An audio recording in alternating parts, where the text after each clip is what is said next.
नमस्कार दोस्तों, कैसे हो आप सब लोग। दोस्तों, आज के सामने नोटिफिकेशन आया है जेईएन का, आरआरबी जेईएन का, आरआरबी नहीं जेईएन की नई नोटिफिकेशन जारी करी है। ठीक है, उसी के बारे में पूरी संपूर्ण चर्चा करेंगे कि जो फॉर्म है वो कब से स्टार्ट होगा। ठीक है, उसकी ऑनलाइन डेट स्टार्टिंग की क्या रहेगी, लास्ट डेट क्या रहेगी, नोटिफिकेशन जो डेट है वो क्या रहेगी। ठीक है, साथ में एग्जाम है तो उनमें जेईएन की एग्जाम है तो किस किस फील्ड में जेईएन की वैकेंसी है, ब्रांच क्या रहने वाली है, नंबर ऑफ पोस्ट क्या है और कौन कौन सी आरआरबी में आपकी जो जेईएन की पोस्ट है वो निकली हुई है। साथ में उनके एग्जाम डेट अगर डिसाइडेड है तो वो भी चर्चा कर लेंगे। साथ में उनका एग्जाम पैटर्न, सिलेबस और जो एग्जाम का पैटर्न है कितने स्टेज में है, सीबीटी 1, सीबीटी 2 या स्किल टेस्ट, वट जो भी हो वो आपके सामने पूरी संपूर्ण चर्चा करेंगे। तो दोस्तों, जो कोई कैंडिडेट हमारे चैनल से अब तक नहीं जुड़े हो तो अभी चैनल को सब्सक्राइब कर लीजिए, साथ में वीडियो को लाइक कीजिए, शेयर कीजिए और ज्यादा से ज्यादा अपने दोस्तों तक इस वीडियो को शेयर कर दीजिए, जिससे कोई भी अगर कोई टेक्निकल फील्ड से जुड़ा हुआ है आपका दोस्त तो उसके पास ये सूचना पहुंच सके। तो दोस्तों, ज्यादा देर करते हुए शुरुआत करते हैं। आपके सामने आरआरबी एनटीपी जो जेईएन का नोटिफिकेशन है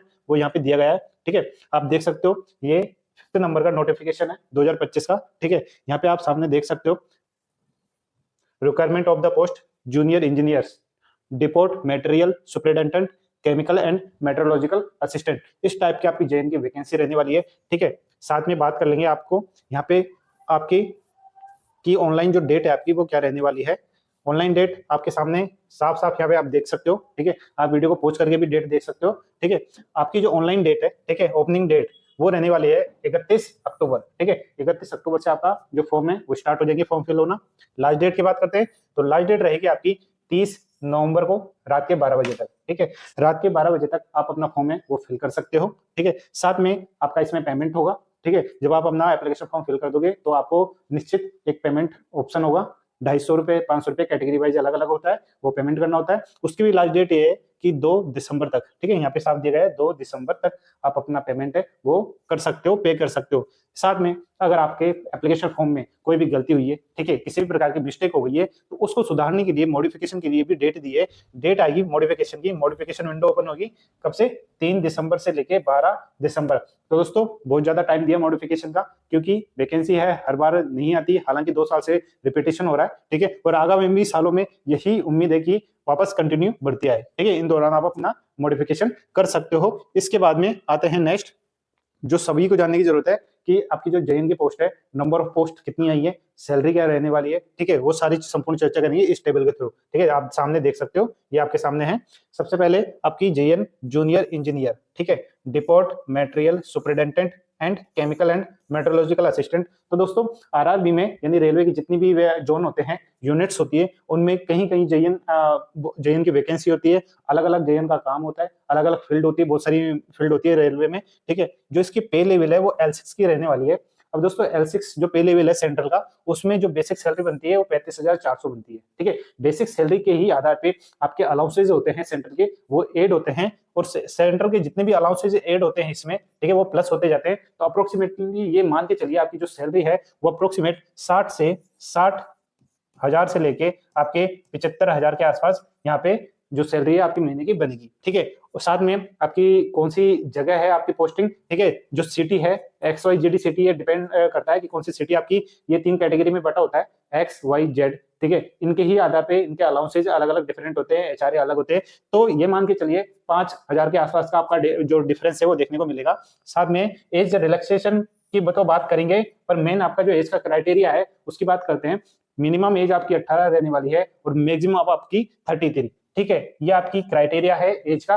रिलैक्सेशन के लिए भी बात करेंगे, जो आपके नीचे टेबल आ जाएगी, पूरी कैटेगरी वाइज बता दिया जाएगा उसमें कि किस कैटेगरी में कितनी छूट दी गई है। साथ में मेन कितनी पोस्ट आई है जेईएन की। ठीक है, इस बार आरआरबी ने कितनी पोस्ट करी है, तो 2569। ठीक है, 2569। ठीक है, इतनी वैकेंसी जेईएन की इस बार करी है। तो दोस्तों, ये इंक्रीज भी हो सकती है, डिक्रीज भी हो सकती है, ये डिपेंड करता है जो प्रशासनिक जो यहाँ पे चलता है आरआरबी में, उनमें अगर खाली होती है सीटें और अगर आरआरबी चाहता है तो वो ऐड भी कर सकता है या किसी कारण से कम भी हो सकती है, पर प्रेजेंट में आपकी वैकेंसी है 2569। तो दोस्तों, आपकी एक तो online date, starting date, last date, साथ में आपका पोस्ट पैरामीटर जो आपकी जेईएन की वैकेंसी है, पे लेवल है, बेसिक सैलरी है, इसका क्राइटेरिया है, टोटल नंबर ऑफ वैकेंसी कितनी आई है, वो सारी मैंने क्लियर कर दी है। इसके बाद नेक्स्ट आते हैं, नेक्स्ट बात करेंगे अपन और चीजें।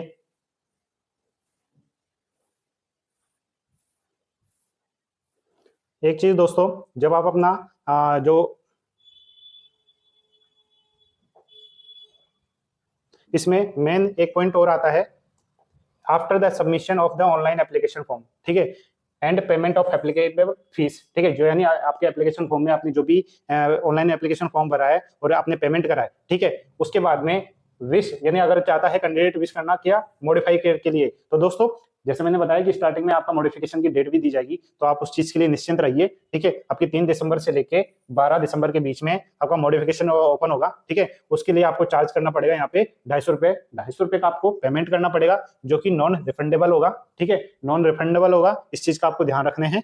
नेक्स्ट आते हैं शॉर्ट लिस्टिंग ऑफ कैंडिडेट, ठीक है, short listing of candidate for dB and medical, ठीक है दोस्तों, यानी आपका इसमें जितनी भी प्रोसेस रहती है ये तो आगे आपको बताया जाएगा कि कितनी स्टेज है। लास्ट आपका जो डीबी और मेडिकल होगा, ठीक है, यहाँ पे साफ दिया गया है डीबी एंड मेडिकल एग्जामिनेशन, ठीक है, जितनी भी आरआरबी में वैकेंसी निकली है, ठीक है, उनका लास्ट में एक डीबी मेडिकल होगा, जो कि जितनी पोस्ट रहेगी उसी के अकॉर्डिंग, उसी 1:1 के अकॉर्डिंग स्टूडेंट को यहाँ पे बुलाया जाएगा, ठीक है। अगर मल्टीपल शिफ्ट में आपकी एग्जाम कंडक्ट होती है तो यहाँ पे नॉर्मलाइजेशन का जो फॉर्मूला है वो अपनाया जाएगा, और उसी के आधार पे जो मेरिट में आएगा स्टूडेंट, तो उसी को एक 1:1 के अकॉर्डिंग ही डीबी मेडिकल के लिए बुलाया जाएगा। ओके, नेगेटिव मार्किंग की बात करते हैं दोस्तों। नेगेटिव मार्किंग रहने वाली है आपकी 1/3, साफ दिया हुआ है यहाँ पे, ठीक है, चाहे इसमें CBT 1 हो CBT 2 हो, ठीक है, दोनों ही कंडीशन में आपकी जो नेगेटिव मार्किंग रहने वाली है वो 1/3 रहने वाली है। ओके, इसके बाद आ जाते हैं नेक्स्ट, यहाँ पे अब देखो साफ दिया गया है, candidate should enter their name, father name, mother name, DOB, ठीक है, रिकॉर्डेड, यानी कहाँ पे आपका मैट्रिकुलेशन या 10th क्लास सर्टिफिकेट, ठीक है, यानी आप अपना एप्लीकेशन फॉर्म जब भरते हो तब आपके 10th सर्टिफिकेट के अंदर, 10th मार्कशीट के अंदर जो आपका नाम है, आपका फादर नेम हो, मदर नेम हो, DOB हो, ठीक है, ये सारी चीजें आपको उसी के अकॉर्डिंग भरनी है, ठीक है। मिसमैच होता है तो दोस्तों काफी परेशानियां झेलनी पड़ सकती है आपको लास्ट में, ठीक है। होता तो कुछ नहीं है, आपका सारी चीजें हो जाता है सोल्यूशन, पर दोस्तों एक चीज आप बिल्कुल सही करो पहले से ही, बाद में वो आपको कोई चिंता ना हो, पर ये आपने स्टार्टिंग से ही अगर कोई चीजें गलत कर दी है मेन चीज, ठीक है, तो दोस्तों उसका खामियाजा आपको भुगतना पड़ेगा, आपको बहुत परेशानी का सामना करना पड़ सकता है। उस चीज को दूर करते हुए आपका नाम, आपका फादर नेम, मदर नेम, ठीक है, DOB, आपका मोबाइल नंबर, आपकी ईमेल ID, ये सारी चीजें बिल्कुल करेक्ट ध्यान पूर्वक आपको फिल करना है जब आप अपना एप्लीकेशन फॉर्म फिल कर रहे हो गई, ठीक है। इसके बाद में दोस्तों और आ जाते हैं, यहाँ पे दिया गया है पोस्टिंग, ठीक है। पोस्टिंग दोस्तों, यहाँ पे आपकी जो पोस्टिंग है वो आप जिस जोन के लिए अप्लाई करा है, जिस जोन में आपने अप्लाई करा है उसमें आपकी कहीं पे भी हो सकती है पोस्टिंग, ठीक है दोस्तों। अब कैंडिडेट चाहता है कि जो मेरी पोस्टिंग है, मान लो आप रहने वाले हो राजस्थान के, आपकी पोस्टिंग हो गई, मान लो आपने मुंबई से अप्लाई करा, आपने मुंबई में कहीं पे भी आपकी पोस्टिंग हुई है ना, ठीक है, सेंट्रल रेलवे और वेस्टर्न रेलवे दोनों लगता है वहां पे। अब आप चाहते हो कि मैं अपने जोन में आऊं, यानी नॉर्थ रीजन में आता हूं, तो दोस्तों उसके लिए आपको वेट करना पड़ेगा कितना, आपको 5 से 10 साल का इंतजार करना पड़ेगा आपको अपने जोन में आने के लिए, ठीक है। 5 से 10 साल सर्विस करनी पड़ेगी आपको। उसके बाद में डिपेंड करता है कि बहुत लोग कैंडिडेट है, उन्होंने अपनी एप्लीकेशन है वो लगाई हुई होती है पहले भी, आपसे पहले कई कैंडिडेट है वो लिस्ट में होते हैं, तो देखा जाएगा आपकी कंडीशन कि आपकी कोई इमरजेंसी है नहीं है, काफी चीजें देखी जाती है, उसी के आधार पे आपका ट्रांसफर किया जाता है, ठीक है दोस्तों। मिनिमम 5 से 10 साल तो लगते ही है, ये मान के चलिएगा, ठीक है। साथ में सिलेक्टेड कैंडिडेट, यानी जो भी कैंडिडेट सेलेक्ट होते हैं, अंडरगो ट्रेनिंग, ठीक है, जो भी आपकी ट्रेनिंग स्टार्ट होती है तो उस टाइम आपको कुछ स्टाइपेंड मिलेगा, है ना, यानी आपको फुल सैलरी नहीं मिलेगी। इसका मतलब ये नहीं कि आपकी मान लो सैलरी है बनती है महीने की 60-70 हजार, तो आपको 50,000 दे दिया जाएगा या जो कम, पर एक फिक्स स्टाइपेंड होता है ट्रेनिंग, मैं बोल रहा हूँ ट्रेनिंग के टाइम पे, जैसे हो सकता है आपकी ट्रेनिंग 1 महीने की हो, 1.5 या 2 महीने की हो, उस दौरान आपको स्टाइपेंड दिया जाएगा। आफ्टर दैट आपकी जो सैलरी बनती है महीने की, उस आधार पे ही आपको सैलरी प्रोवाइड हो जाएगी, ठीक है। साथ में एक और फैसिलिटी है यहाँ पे, फ्री ट्रेवल फैसिलिटी, ठीक है, किन के लिए उपलब्ध है, SC और ST कैंडिडेट के लिए ही उपलब्ध है ये चीज, ठीक है, और वो की स्लीपर क्लास का, ठीक है, स्लीपर क्लास का आपका यहाँ पे एक ट्रेन बुक करवा सकते हो आप SC और ST कैंडिडेट को ही अलावा, जब आप अपना एप्लीकेशन फॉर्म फिल करते हो उसी वक्त आपके सामने ऑप्शन आता है, ठीक है, उसी में आपको ऑप्शन में देना होता है कि हाँ मैं इसके लिए अप्लाई कर रहा हूँ कि जब भी मेरा आप लोग एडमिट कार्ड आए तो उससे पहले मेरे को ट्रेवल पास दिया जाए फ्री कंसेशन का, ठीक है। आपको सारी चीजें डालनी पड़ेगी, आपका बैंक का नाम, ठीक है, आपका नाम, आपकी अकाउंट नंबर, साथ में IFSC कोड, ये भी सारी चीजें फिल होती है क्यों? क्योंकि जब आप अपना एग्जाम दे जाते हो उसके बाद में ये कंप्लीट प्रोसेस हो जाती है आपकी वैकेंसी की, उसके बाद में ये जो आपकी फीस लगती है, ठीक है, एप्लीकेशन फॉर्म की, वो रिफंडेबल होती है, वो आपके अकाउंट में रिफंड हो जाती है कुछ टाइम बाद में, ठीक है। जो कैंडिडेट पहले आरआरबी के एग्जाम दे चुके हैं, रेलवे के एग्जाम दे चुके हैं, उन्हें ये सारी प्रोसेस पूरी पता है, ठीक है। और जो फ्रेशर है इस भर्ती में, तो दोस्तों उनके लिए ही न्यूज है कि जो आपने पेमेंट कर रहे हो, और वो रिफंडेबल तभी होगा जब आप एग्जाम में अपियर होंगे, आप एग्जाम दोगे, ठीक है। इस चीज को आपको ध्यान रखना है। आगे चलते हैं। आगे दोस्तों आता है स्टैंडर्ड ऑफ मेडिकल फिटनेस, ठीक है। दोस्तों आपको इसमें जो जेएन की वैकेंसी है, ठीक है, इसमें अलग अलग आपकी वो ब्रांच के अकॉर्डिंग जेएन की वैकेंसी बटी होती है आपके जोन वाइज, ठीक है। अब जेएन की वैकेंसी के लिए एक मेडिकल सर्टिफिकेट होता है, ठीक है। इसमें स्टैंडर्ड दिया हुआ है, ठीक है, कि आपके 3 कैटेगरी है, A3, B1 और C1, ठीक है। इन कैटेगरी के अंदर ही आपकी जो जेएन की वैकेंसी है वो सेट होती है जोन वाइज, ठीक है। आपकी कौन सी जेएन की वैकेंसी है, उसमें आपका जो मेडिकल स्टैंडर्ड है वो कौन सा मांगा गया है, ठीक है, उसी के आधार पे आपको अपना जोन सेलेक्ट करना है, आपकी जो ब्रांच है उसी के अकॉर्डिंग तय करना है, ठीक है। ये आपकी स्पेसिफिकेशन दिया गया है। A3 के लिए कौन एलिजिबल है, क्या क्या चीजें मांगी गई है, ठीक है। B1 में क्या क्या चीजें दी गई है, उसके लिए कौन एलिजिबल है, और C1 में क्या चीज दी गई है, उसके लिए कौन कौन स्टूडेंट एलिजिबल है। इस चीज का आपको ध्यान रखना है। बात करें कि इसमें क्या क्या चीजें, क्या मतलब है, ठीक है, तो दोस्तों इसका मैंने इससे पहले आपके आरआरबी एनटीपीसी ग्रेजुएशन लेवल का वीडियो बनाया था, उसमें भी साफ बोला था कि ये जो ऐसी मेडिकल स्टैंडर्ड वाली चीजें, इसके लिए मैं पर्टिकुलर आपका एक वीडियो बनाऊंगा, ठीक है, जिससे साफ हो जाएगा। क्योंकि आरआरबी एनटीपीसी एक ग्रेजुएशन लेवल, एक अंडर ग्रेजुएट यानी 10+2, साथ में आपकी जेएन की वैकेंसी, ठीक है। इसमें दोस्तों सभी में आपके मेडिकल स्टैंडर्ड तय होते हैं पोस्ट वाइज। तो दोस्तों एक वीडियो पर्टिकुलर बना दूंगा जिसमें आपको क्लियर हो जाएगा कि जो स्टैंडर्ड है आपका, है ना, उसके अकॉर्डिंग जो स्टैंडर्ड दिया गया है, जो स्पेसिफिकेशन दी गई है, उसका क्या मतलब है, ठीक है। आप कैसे चेक कर सकते हो, आप अपने नियर बाय जो भी ऑप्टिकल शॉप है, ठीक है, उस पे जाके आप अपना चेकअप करवा सकते हो, उससे पूछ सकते हो क्या मैं क्या किस चीज में बिलोंग करता हूँ, ठीक है, उस तरह से भी आप वेरीफाई कर सकते हो। इसके आगे और देख लेते हैं।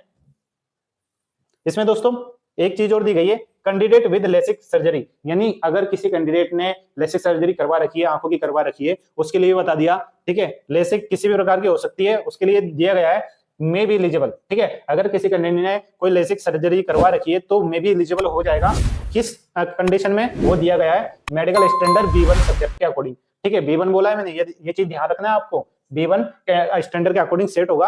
अब इसमें फॉलोइंग क्राइटेरिया है B1 का अकॉर्डिंग, B1 बोल रहा हूँ मेडिकल स्टैंडर्ड, उसी के अकॉर्डिंग आप फिट होगे। उसमें भी कंडीशन दी है, ठीक है। कंडीशन 1 की बात करते हैं, no completion related to LASIK surgery are observed in the candidate, ठीक है। सेकंड आता है, LASIK surgery should be at the list of 1 year duration and same should be substantiated with a medical certificate issued by the specialist of the institution where surgery was performed। तो दोस्तों मोटा मोटी मैं समझा देता हूं आपको कि आपका जो लेसिक सर्जरी है वो कम से कम आपका 1 साल पहले का होना चाहिए, 1 साल हो चुका होना चाहिए आपकी सर्जरी को, ठीक है। तो और साथ में आपका जो लेसिक सर्जरी आपने करवाई है उसका आपके पास में सर्टिफिकेट भी होना चाहिए, जिससे जब मेडिकल आपका एग्जाम हो, मेडिकल सर्टिफिकेट मांगा जाए तो आप दे सको, ठीक है। और साथ में इसमें residual corneal thickness post LASIK surgery should not be less than 45 microns on pachymeter. तो दोस्तों ये आपके एक क्राइटेरिया है, ठीक है। वो आप जब जब किसी ने भी लेसिक सर्जरी अगर करवाई है तो डॉक्टर ये सारी चीजें कंफर्म करवा देगा, ठीक है, कि क्या चीज है ये, ठीक है। तो जिसने भी लेसिक सर्जरी करवाई है वो अपने डॉक्टर से कंसल्ट करिएगा इस बारे में, ओके। इसके बारे में फिर नेक्स्ट आते हैं। अब आता है मेन आपका एज लिमिट का, ठीक है। एज लिमिट का यहाँ पे बात करते हैं दोस्तों। एज लिमिट मैंने पहले बता ही दिया था आपको, मिनिमम 18 है आपकी, ठीक है, मिनिमम 18 और मैक्सिमम आपकी 33 साल रहने वाली है, ठीक है। और रिलैक्सेशन की बात करी थी, जो मैंने बोल दिया था कि नीचे आपके यहाँ पे टेबल आएगी, टेबल में क्लियर हो जाएगा आपका। बात करेंगे सबसे पहले SC/ST कैंडिडेट की, तो दोस्तों उन्हें 5 साल की छूट है यहाँ पे, ठीक है। और ओबीसी में नॉन क्रिमिनल कैंडिडेट की बात करते हैं तो 3 साल की छूट है यहाँ पे। इसके बाद में एक्स सर्विसमैन में आपके तो सभी कैटेगरी आ जाती है, UR, EWS, OBC, non criminal, SC/ST, इन्हीं के अकॉर्डिंग सारी छूटें जो है सालों में वो दी गई होती है 3, 6, 8, ठीक है। वो आप वीडियो को पॉज करके भी पूरा देख सकते हो, ठीक है, कि आपकी कैटेगरी में कितनी छूट है। सेम ऐसे ही person with benchmark disability PWD, इनमें भी सारी जो आपकी कैटेगरी है उनके अकॉर्डिंग यहाँ पे छूट देखने को मिलेगी, ठीक है। और साथ में जो अलावा आपके डिपार्टमेंटली कैंडिडेट है, ठीक है, उनके अकॉर्डिंग भी यहाँ पे छूटें दी गई है आपकी आयु की। वीडियो को पॉज करके आप पूरा देख सकते हो, ठीक है।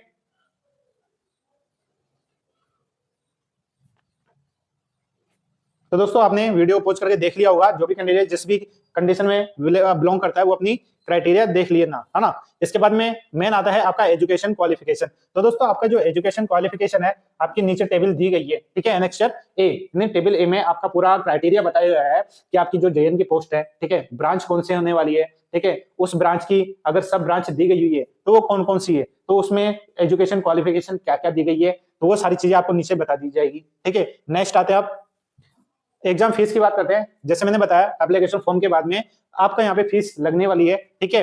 आपका यहाँ पे बात करेंगे पहले SC ST की, ex serviceman, PWD, female, transgender, minorities और इकोनॉमिकली बैकवर्ड क्लास EBC, ठीक है। इन सभी की जो फीस है मात्र 250 रुपए लगने वाली है, 250 रुपए, ठीक है। इसके बाद में जो रिमेनिंग कैटेगरी बच जाती है, रह जाती है, वो आती है इसमें, और उनकी जो चार्ज लगने वाला है यहाँ पे 500 रुपए का चार्ज लगने वाला है। तो दोस्तों इसमें जैसे मैंने बोला कि जब आप अपने एप्लीकेशन फॉर्म भरोगे आपके फीस पे करनी पड़ेगी, और ये जो फीस है वो रिफंडेबल है। रिफंडेबल कब होगी? जब आप एग्जाम में अपियर होगे, एग्जाम दोगे, ठीक है।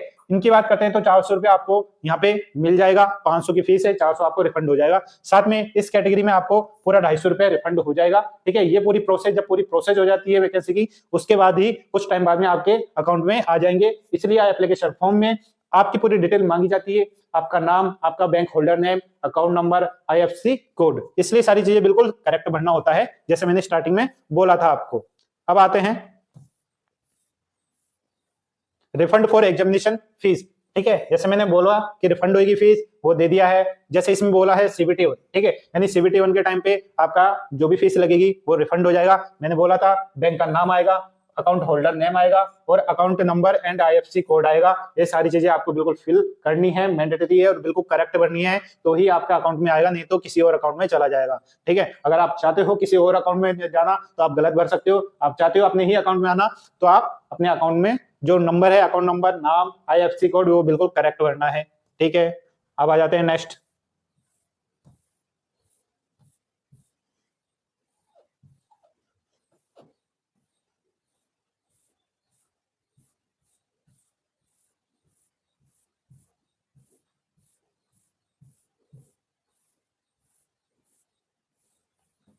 अब दोस्तों बात करेंगे पहले रिक्वायरमेंट प्रोसेस की, ठीक है। रिक्वायरमेंट प्रोसेस की बात करेंगे कि क्या प्रोसेस है आपकी इस JN एग्जाम का। तो दोस्तों आपको बिल्कुल क्लियर नजर आ रहा है यहाँ पे कि जो प्रोसेस है रिक्वायरमेंट की, वो आपके इन चरणों के माध्यम से होगी, ठीक है।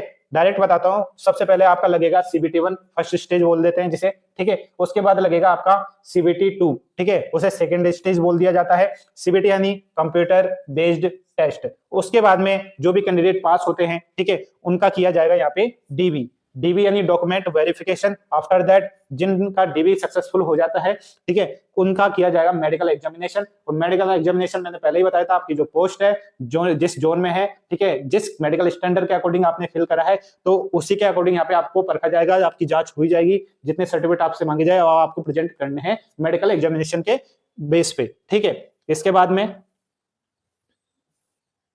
बात करते हैं आपका CBT 1, ठीक है। CBT 1 में दोस्तों ड्यूरेशन आपकी जो टाइमिंग रहेगी पेपर की, वो 90 मिनट रहेगी, यानी 1.5 घंटा रहेगा। 1.5 घंटे में दोस्तों आपके टोटल 100 क्वेश्चन आएंगे, ठीक है। 100 क्वेश्चन आपके यहाँ पे दिए जाएंगे, 1.5 घंटे का समय है, ठीक है। साथ में इसमें जो नेगेटिव मार्किंग है, मैंने स्टार्टिंग में बता दिया था, आपकी 1/3 नेगेटिव मार्किंग रहने वाली है, ठीक है। और CBT 1 को जो भी कैंडिडेट पास करेगा वो अपियर होगा किसमें? सेकंड स्टेज यानी CBT 2 में, ठीक है। यहाँ पे दिया गया है shortlisted for the second stage, ठीक है। अब दोस्तों इसमें सिलेबस भी सामने दे दिया गया है कि आपका जो सिलेबस है उसमें कौन सी सब्जेक्ट आएगी, ठीक है, टॉपिक्स क्या रहेंगे, वो सारी चीजें यहाँ पे क्लियर करी है, ठीक है। साथ में आपका जो एग्जाम पैटर्न है वो यहाँ पे क्लियर करा है, आप देख सकते हो यहाँ पे,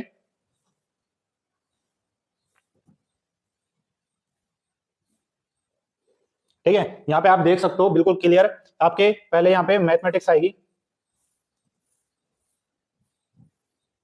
ठीक है, मैथमेटिक्स आएगी, यहाँ पे 30 नंबर की रहेगी, ठीक है। ये यहाँ पे क्वेश्चन है और वहां पे सेक्शन है, ठीक है, यानी आपका मैथ में 30 क्वेश्चन, ठीक है, मैथ के 30 question, general intelligence and reasoning उसके भी आपके यहाँ पे 25 क्वेश्चन, ठीक है। और यहाँ पे जनरल अवेयरनेस उसके 15 क्वेश्चन। इसके बाद में जनरल साइंस आएगी, उसके 30 क्वेश्चन, ठीक है। और क्योंकि 4 सब्जेक्ट हो चुकी है, 4 सब्जेक्ट को मिला के आपके टोटल यहाँ पे क्वेश्चन बन चुके हैं 100, ठीक है, 100 क्वेश्चन हो चुके हैं। और क्योंकि एक क्वेश्चन 1 मार्क्स का रहेगा तो आपके जो मार्क्स है वो भी आपके पूरे 100 हो जाएंगे। इसके लिए मिलेगा आपको पूरा कितना टाइम मिलेगा, 90 मिनट का टाइम, जो कि होता है आपका पूरा 1 घंटा 30 मिनट का टाइम समय होता है टोटल यहाँ पे, ठीक है। इस चीज का आपको ध्यान रखना है, 1.5 घंटे का समय है, 100 क्वेश्चन है, 4 सब्जेक्ट है, और 4 सब्जेक्ट की आपको दोस्तों यहाँ पे पूरा यहाँ पे सिलेबस दिया गया है, ठीक है, आप देख सकते हो, ठीक है। यहाँ पे पूरा सिलेबस दिया है, टॉपिक है, सब्जेक्ट, ठीक है, इनके सब टॉपिक्स यहाँ पे दिए गए हैं, रीजनिंग है, रीजनिंग के टॉपिक यहाँ पे दिए गए हैं, ओके, जनरल अवेयरनेस और जनरल साइंस। आप वीडियो को पॉज करके पूरा स्क्रीनशॉट ले सकते हो और आराम से इनके टॉपिक्स देख सकते हो कि क्या क्या टॉपिक्स इसमें आए हुए हैं।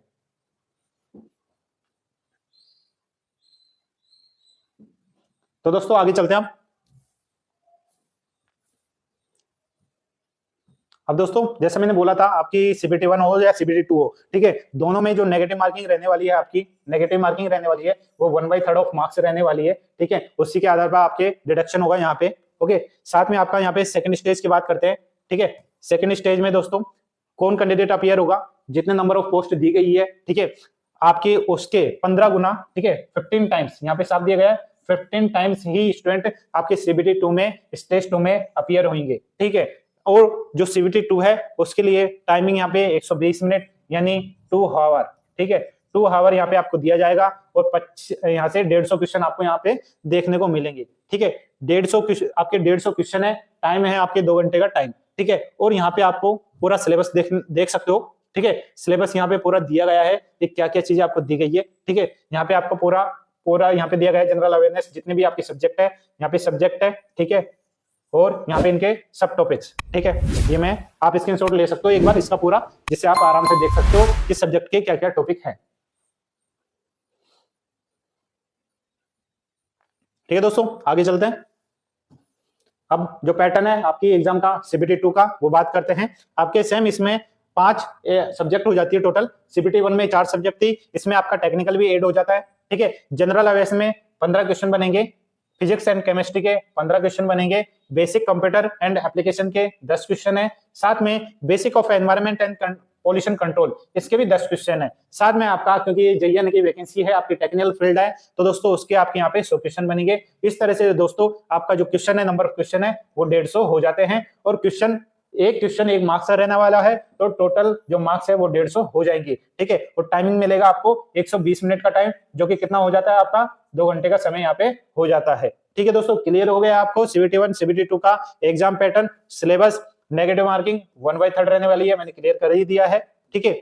अब दोस्तों एक चीज और कि कई कंफ्यूज हो जाते हैं स्टूडेंट, ठीक है, उनकी जो स्ट्रीम होती है, ब्रांच होती है, अलग अलग होती है, तो कंफ्यूज हो जाती है कि मेरी जो ब्रांच है इलेक्ट्रिकल में जाएगी, मैकेनिकल में जाएगी, इलेक्ट्रॉनिक्स में जाएगी, कंप्यूटर आईटी में जाएगी, तो दोस्तों वहां पे उनको कंफ्यूजन ना हो, इसलिए पूरा क्लैरिफिकेशन कर दिया गया है। यहाँ पे आप देख सकते हो, पहले यहाँ पे मैकेनिकल इंजीनियरिंग आएगी, और जो उसकी अलाइड होती है ब्रांच वो दी गई है, ठीक है, और ये नीचे इलेक्ट्रिकल वाली है, ठीक है। इसके बाद में यहाँ पे इलेक्ट्रॉनिक्स है, इनकी जो सब ब्रांच है, ठीक है, वो देख सकते हो। इसके का जो आप वीडियो को पॉज करके स्क्रीनशॉट ले सकते हो, आराम से देख सकते हो आपकी ब्रांच किसमें इंक्लूड है, ठीक है दोस्तों।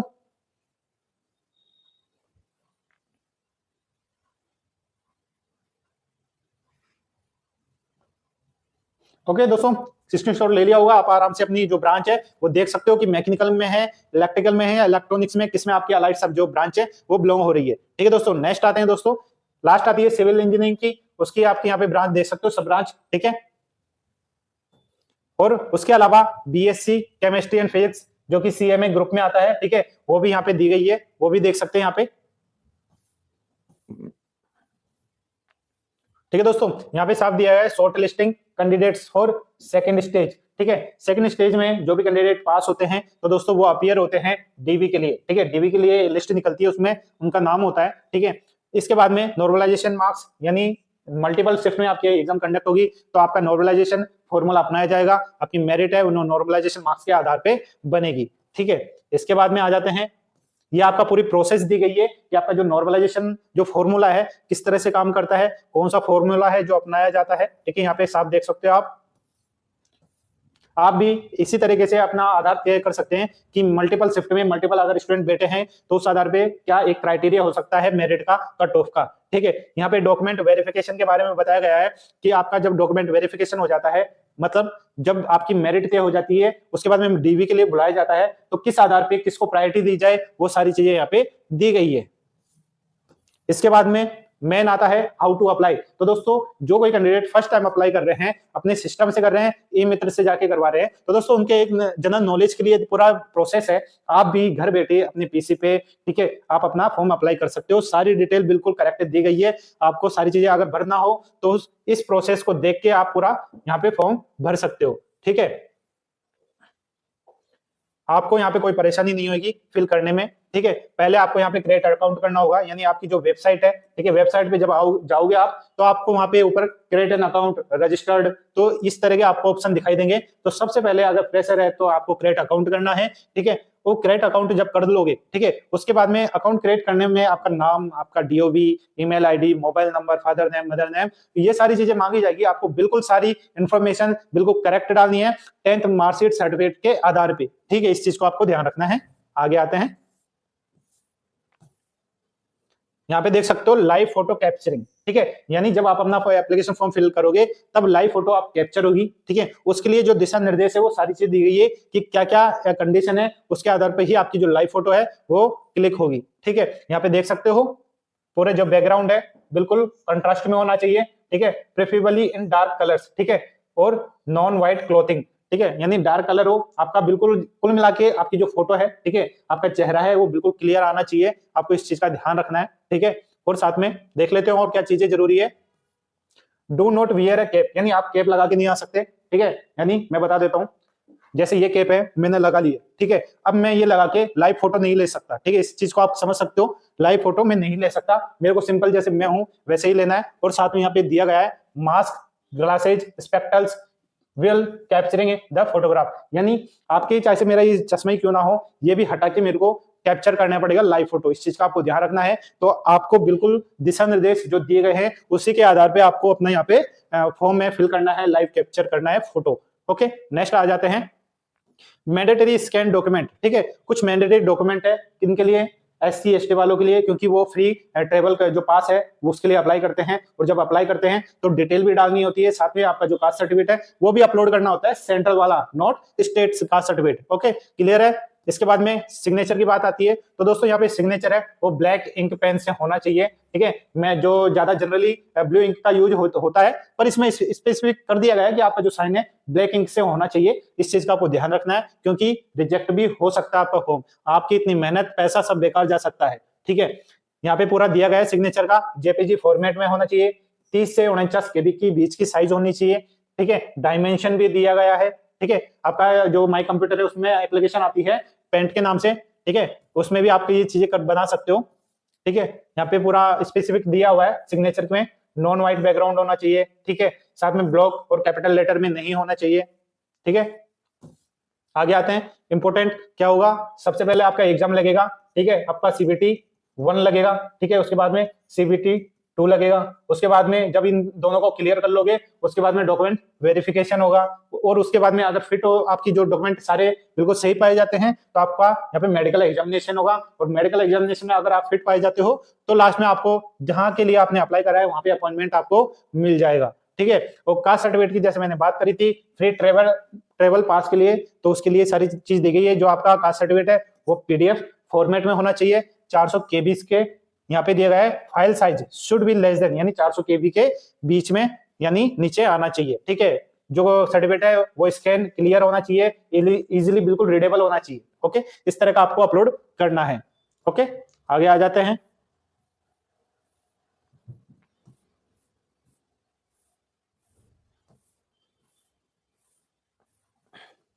Modification of submit application detail मैंने क्लियर कर दिया था, तो स्टार्टिंग में ही क्लियर कर दिया। मॉडिफिकेशन के लिए आपको टाइम दिया जाएगा 3 दिसंबर से लेके 12 दिसंबर तक आपका टाइम दिया जाएगा। इस दौरान आप अपना जो एप्लीकेशन फॉर्म है उसमें मॉडिफिकेशन कर सकते हो। ठीक है, आते हैं अब इसके बाद में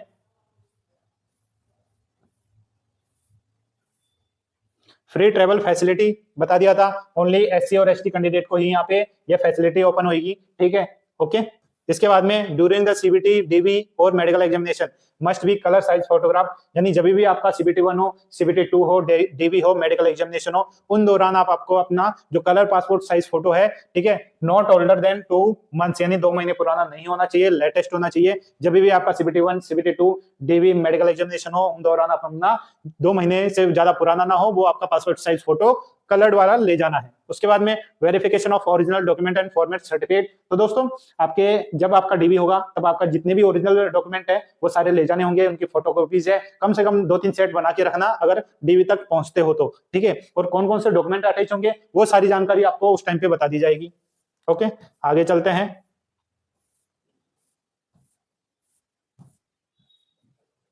अब दोस्तों यहाँ पे आ गया है आपका जितना पोस्ट पैरामीटर है, ठीक है। पोस्ट पैरामीटर में दोस्तों यहाँ पे क्लियर कर दिया गया है कि आपकी जो सब्जेक्ट है जेईएन की, है ना, उसकी सब्जेक्ट यानी ब्रांच क्या रहने वाली है, डिपार्टमेंट कौन सा रहेगा रेलवे में, ठीक है, और उसका सब डिपार्टमेंट क्या है, डिपार्टमेंट के अंदर डिपार्टमेंट रहता है, मेडिकल स्टैंडर्ड का क्या है, साथ में आपकी जो एजुकेशन क्वालिफिकेशन है वो भी यहाँ पे क्लियर करिए। इस चीज को आप यहाँ पे देख सकते हो, ठीक है। मैं यहाँ पे वीडियो को आप पॉज कर सकते हो, आराम से देख सकते हो। आपका यहाँ पे पोस्ट है, ठीक है, जेईएन की है, अलग अलग कैटेगरी के अकॉर्डिंग बटी हुई है, ठीक है। ये आपका पे लेवल रहने वाला है, सभी का बिल्कुल पे लेवल सेम है। यहाँ पे डिपार्टमेंट इलेक्ट्रिकल है, मैकेनिकल है, सिविल है, ठीक है, या इलेक्ट्रॉनिक्स है, और उनके जो सब डिपार्टमेंट्स है वो भी यहाँ पे दिए गए हैं, ठीक है। और उनका जो मेडिकल स्टैंडर्ड है वो भी दिया है। आपको करना यही है, मैं वापस बोल रहा हूँ, हर बार यही बोलता हूँ जब जब आरआरबी की वैकेंसी आती है, चाहे ग्रेजुएशन हो, अंडर ग्रेजुएट हो या फिर जेईएन हो, ठीक है, आपको जो मेडिकल स्टैंडर्ड है उसी के अकॉर्डिंग यहाँ पे पूरा बताना होता है कि कौन सी मेडिकल स्टैंडर्ड के अकॉर्डिंग आप बिलोंग करते हो। उसी के आधार पे आपको जोन सेलेक्ट करना है और जोन के अंदर जैसे पोस्ट आपको सेलेक्ट करनी है, ठीक है। साथ में आपका यहाँ पे एजुकेशन क्वालिफिकेशन है वो देख सकते हो, इलेक्ट्रॉनिक्स मांगा गया है ना, इलेक्ट्रिकल, मैकेनिकल, सिविल, डिग्री है, डिप्लोमा है, वो भी क्लियर करा है। आप वीडियो को पॉज करके देख सकते हो, ठीक है। यहाँ पे स्टार्टिंग में यही मांगा है 3 ईयर डिप्लोमा, ठीक है, साफ दिया गया है, ठीक है, देख सकते हो आप। मैकेनिकल, इलेक्ट्रिकल, इलेक्ट्रॉनिक्स, ठीक है, या इनका कोई कॉम्बिनेशन वाली सब्जेक्ट हो वो भी दे रखी है, ठीक है। उनकी ये पूरी ये पोस्ट दे रखी है, ब्रांच, सब ब्रांच सेम ऐसे ही यहाँ पे दिया गया है, ठीक है। सिविल इंजीनियरिंग है, बीएससी है, ठीक है, उनकी सब ब्रांच या कॉम्बिनेशन वाली ब्रांच वो सारी क्लियर कर रखी है। वीडियो को पॉज करके आप पूरी डिटेल देख सकते हो, जिस भी कैंडिडेट जिस भी ब्रांच में बिलोंग करता है।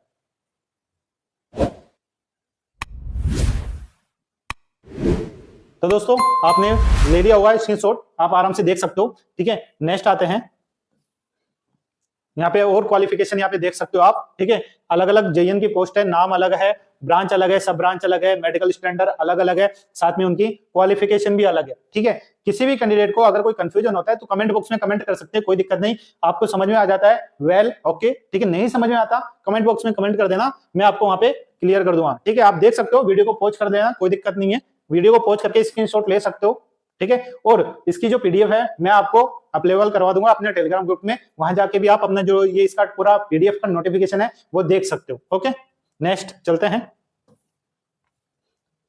स्क्रीनशॉट ले लेना आप, ठीक है, बार बार बोलने की जरूरत ना पड़े।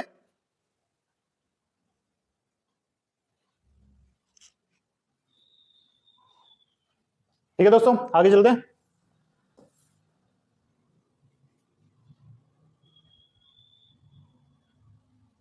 ध्यान रहे, मैं बार बार बोल रहा हूं, आपकी जो ब्रांच है, ठीक है, किस ब्रांच में है, ठीक है, आप किस डिपार्टमेंट में, किस आपकी क्या सब ब्रांच रहने वाली है, क्वालिफिकेशन में आप फिट होते हो नहीं होते हो, वो भी सारी चीजें देखनी है, ठीक है।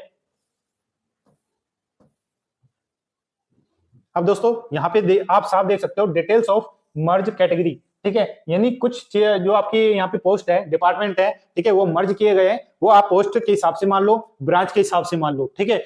यहाँ पे दिया गया है ओरिजिनल पोस्ट बिफोर मर्ज, यानी मर्ज होने से पहले, ठीक है, क्या थी, और आपके मर्ज होने के बाद में आपकी क्या क्या चीजें बनी है यहाँ पे पोस्ट आपकी, वो देख सकते हो। तो इस आधार पे भी आपको आपकी जो पोस्ट है वो सेलेक्ट करनी है, अप्लाई करना है, ठीक है, सब देख सकते हो यहाँ पे। वीडियो को पॉज करके आराम से देख लो, कोई दिक्कत नहीं।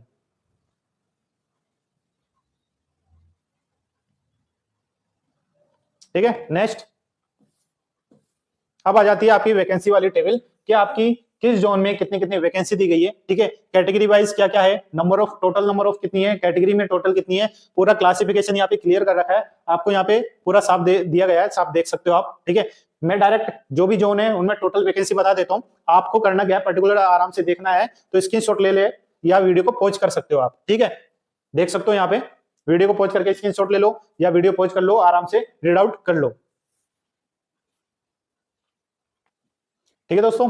अहमदाबाद बात करते हैं। अहमदाबाद में दोस्तों यहाँ पे जो टोटल वैकेंसी है आई है आपकी 151 आई है जेईएन की पोस्ट की, ठीक है। अलग अलग आपकी पोस्ट है, ठीक है, अलग अलग ब्रांच की है, सब ब्रांच है ना, डिपार्टमेंट अलग है, कैटेगरी वाइज पोस्ट अलग है। टोटल नंबर ऑफ वैकेंसी आपकी किसमें, अहमदाबाद में, ठीक है। अहमदाबाद की बात कर रहे हैं इस बार। अहमदाबाद में आपकी जो टोटल वैकेंसी है वो रही है यहाँ पे आपकी 151, ठीक है। नेक्स्ट बात करेंगे आरआरबी अजमेर की, ठीक है। आरआरबी अजमेर में आप स्क्रीनशॉट ले लो, ठीक है, वीडियो पॉज कर सकते देख सकते हो, ठीक है। नेक्स्ट आपकी अजमेर की बात करते हैं। अजमेर में टोटल वैकेंसी यहाँ पे देखने को मिलेगी मात्र 40 वैकेंसी यहाँ पे इस बार आरआरबी अजमेर में आई है, ठीक है दोस्तों। आपको अपनी तैयारी करनी है, ये लास्ट में इंक्रीज भी हो सकती है या डिक्रीज भी हो सकती है, वो रेलवे के ऊपर है, ठीक है। नेक्स्ट आता है आपके यहाँ पे बेंगलुरु, ठीक है। बेंगलुरु की बात करते हैं दोस्तों, स्क्रीनशॉट ले लेना या वीडियो पॉज करके आराम से देख सकते हो आपकी कैटेगरी में कितनी कितनी पोस्ट दी गई है। नेक्स्ट बेंगलुरु की बात करते हैं, टोटल 80 वैकेंसी देखने को मिलेगी यहाँ पे, ठीक है। भोपाल की बात करते हैं। भोपाल में जो टोटल वैकेंसी है, टोटल वैकेंसी भोपाल में यहाँ पे 58 आई है, ठीक है। मैं थोड़ा सा जल्दी करूंगा क्योंकि आप वीडियो को पॉज कर सकते हो, ठीक है, स्क्रीनशॉट ले सकते हो, ठीक है। वीडियो बहुत लंबा हो जाएगा क्योंकि बहुत कैंडिडेट है, हर बार एक एक घंटा या आधी घंटा नहीं बैठ सकते एक ही चीज को लेके, ठीक है। तो मैं नंबर ऑफ टोटल जो वैकेंसी है जोन वाइज, ठीक है, वो बता देता हूँ। भुवनेश्वर की बात करते हैं तो दोस्तों भुवनेश्वर में आपकी 36 पोस्ट आई है इस बार जेईएन की, ठीक है। बिलासपुर की बात करते हैं। बिलासपुर में जो आपकी टोटल वैकेंसी है वो 127 आई है इस बार, ठीक है। अब तक की अभी सबसे ज्यादा वैकेंसी बिलासपुर में देखने को मिल रही है। चंडीगढ़ की बात करती है, सबकी फेवरेट जगह है, ठीक है। चंडीगढ़ में दोस्तों इस बार 108 वैकेंसी है, अच्छी वैकेंसी देखने को मिल रही है इस बार, ठीक है। चेन्नई की बात करते हैं। चेन्नई में देखते हैं कितनी वैकेंसी इस बार आई है, ठीक है। जेईएन में 160 वैकेंसी अच्छी आई है इस बार, ठीक है, 160 वैकेंसी चेन्नई में। गोरखपुर की बात करते हैं दोस्तों, गोरखपुर में यहाँ पे जो आपकी वैकेंसी है वो 98 वैकेंसी है, ठीक है। 98 वैकेंसी आपकी गोरखपुर में है, ठीक है। गुवाहाटी की बात करते हैं। गुवाहाटी में दोस्तों यहाँ पे मात्र 7 वैकेंसी देखने को मिलेगी। वहीं पे आपकी जम्मू कश्मीर में दोस्तों, जम्मू कश्मीर में आपकी यहाँ पे पोस्ट है 88, काफी अच्छी जगह है, पोस्ट भी अच्छी खासी दे दी गई है, सब ब्रांच की है, सारे ब्रांच की वैकेंसी हुई है और आपके कैटेगरी में भी सबकी वैकेंसी आई है। कोलकाता की बात करते हैं तो दोस्तों कोलकाता में यहाँ पे आपको कितनी वैकेंसी आई है दोस्तों, कोलकाता में आई है इस बार, लगता है बहुत ज्यादा वैकेंसी आई है कोलकाता में।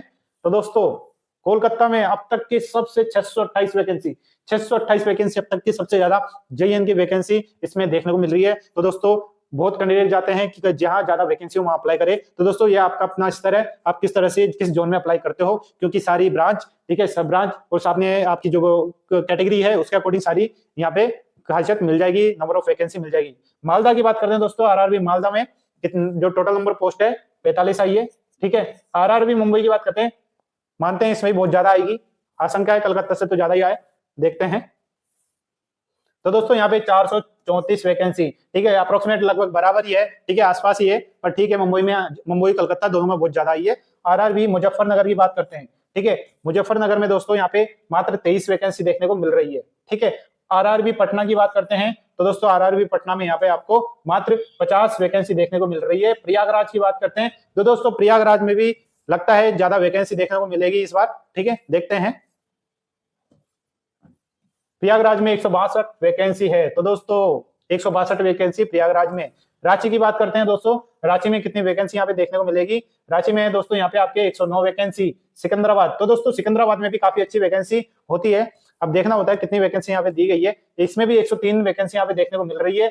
लास्ट आता है आपका तिरुवनंतपुरम, ठीक है, तिरुवनंतपुरम में दोस्तों यहाँ पे कितनी वैकेंसी दी गई है, मात्र 62 वैकेंसी। इस तरह से टोटल जो आपकी वैकेंसी है वो यहाँ पे आप देख सकते हो 2569, ठीक है, 2569, ये आपकी टोटल नंबर ऑफ वैकेंसी है, ठीक है, जेएन की आपकी टोटल वैकेंसी है। तो दोस्तों आपकी total vacancy zone wise, category wise, department, सब डिपार्टमेंट, सब तरीके से आपको यहाँ पे क्लियर कर दिया गया है, ठीक है।